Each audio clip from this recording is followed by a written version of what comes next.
Rope lat pull down is one of my staple exercises. Few lat exercises are truly a single joint movement, right? Every time you do lats, it's always pulling, compound elbows, biceps get involved. The only way to truly focus on the lat is keeping the arm straight and pulling down like so. Don't do this exercise on its own. It's always best done as a superset, maybe after doing some pull-ups.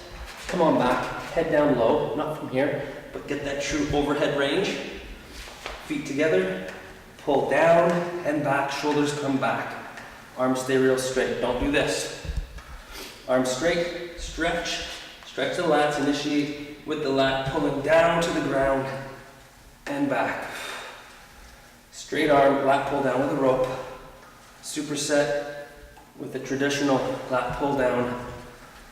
And yeah, killer, it's gonna burn.